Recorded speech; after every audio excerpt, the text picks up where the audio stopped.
দর্শক, আমরা অনেকেই ভেবে থাকি যে একটি শিশুকে যদি মোবাইল বা ট্যাব অথবা টেলিভিশন দিয়ে রাখি সামনে বা দেখানোর যদি চেষ্টা করি, তাহলে শিশুটি কান্না করবে না।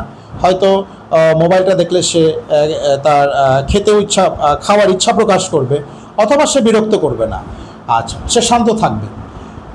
এখন এই মোবাইল দেখিয়ে বাচ্চাকে শান্ত রাখা, বাচ্চাকে খাওয়ানোর জন্য যে প্রচেষ্টা করা এবং বাচ্চার কান্নাকে থামিয়ে রাখার যে প্রয়াস, এইটা বাচ্চার মস্তিষ্কের বিকাশের জন্য খুবই খুবই ঝুঁকিপূর্ণ, অর্থাৎ মস্তিষ্কের বিকাশের জন্য খুবই ঝুঁকিপূর্ণ। দর্শক, আমি ডক্টর মোস্তফা সাওয়ার আপনাদেরকে আমন্ত্রণ জানাচ্ছি। আমি স্ক্রিন টাইম নিয়ে আজকে কথা বলবো। খুবই গুরুত্বপূর্ণ একটি বিষয়।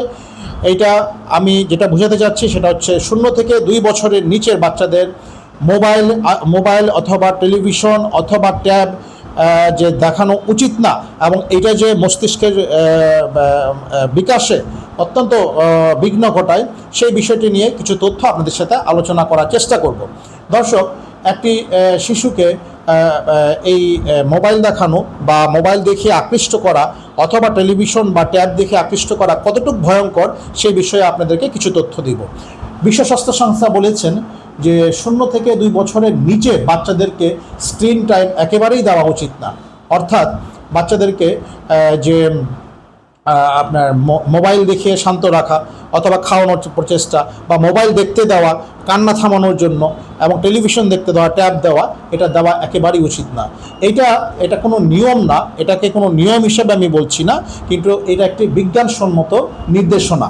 দর্শক, একটি শিশু ভূমিষ্ঠ হওয়ার পর প্রথম দিন থেকে 2 বছরের মধ্যে শিশুর মস্তিষ্কের বিকাশ খুব তাড়াতাড়ি হয়ে থাকে, খুব দ্রুত হয়ে থাকে। এই সময় বাচ্চা কানে শুনে, বাচ্চা দেখে, সে স্পর্শ করে, সে কারো কোলে গেলে সেই মানুষটির গায়ের গন্ধ গন্ধ শোকার সে অনুভূতিটা সে বুঝতে পারে।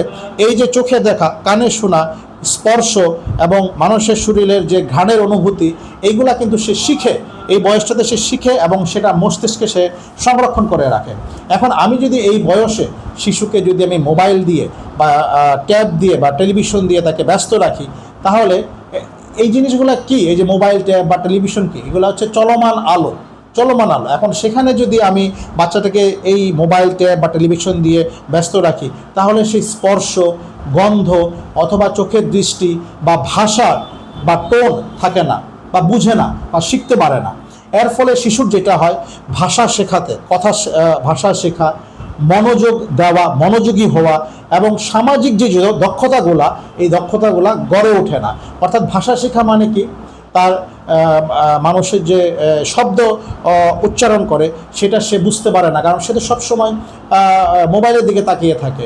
তারপর তার সামাজিক দক্ষতাটা কি, সে বিভিন্ন মানুষের কোলে যায় না, সে একটানা শুয়ে থাকে, শুয়ে শুয়ে মোবাইল দেখে, মোবাইলের ব্যাপারে সে আকর্ষিত হয়ে যায়। তারপর তার সামাজিক যে আশেপাশে কি হচ্ছে, কে কথা বলছে, কে হাসছে, কে খেলছে, এগুলোর ব্যাপারে তার কোনো মনোযোগ থাকে না, এবং যে সামাজিক যে দক্ষতাটা মস্তিষ্কের মাধ্যমে গড়ে ওঠা, সেটাও তার হয়ে ওঠে না। তার মানে এটা সবচেয়ে খারাপ দিক কী আসে এই মোবাইলের? সবচেয়ে খারাপ দিক এই 2 বছরের নিচের বাচ্চাদের, এটা হচ্ছে মনোযোগের প্রতি ঘাটতি হয়, বাচ্চার ঘুমের প্রবলেম হয়, বাচ্চার কথা বলতে দেরি হয়, বাচ্চার খাওয়ার রুচি কমে যায় এবং বাচ্চার আচরণগত দিক অত্যন্ত আচরণগত দিকে অনেক প্রবলেম হয়ে থাকে।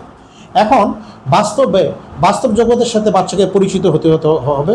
অবশ্যই বাস্তবতার সাথে পরিচয় করাই দিতে হবে, বাস্তবের সাথে পরিচয় করাই দিতে হবে। সেই ক্ষেত্রে মোবাইল সরাই ফেলতে হবে, ট্যাব সরাতে হবে, টেলিভিশন সরাতে হবে। আসলে বাস্তব জগৎ কোনটা?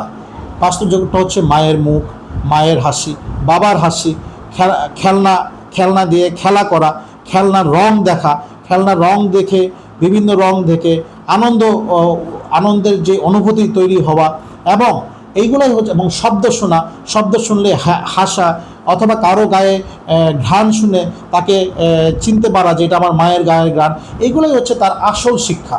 যদি আমরা ওই সময়টাতে তাকে ট্যাব অথবা মোবাইল অথবা টেলিভিশন দিয়ে রাখি, এই শিক্ষাগুলো হবে না, এই সামাজিক সংযোগগুলো হবে না। কাজেই মনে রাখবেন, মোবাইলের আলো নয়, আপনার মুখের হাসি, অর্থাৎ অভিভাবকের মুখের হাসি মস্তিষ্ক গঠনের আসল এবং একমাত্র জ্বালানি। ভালো থাকবেন, পরবর্তীতে আবার দেখা হবে।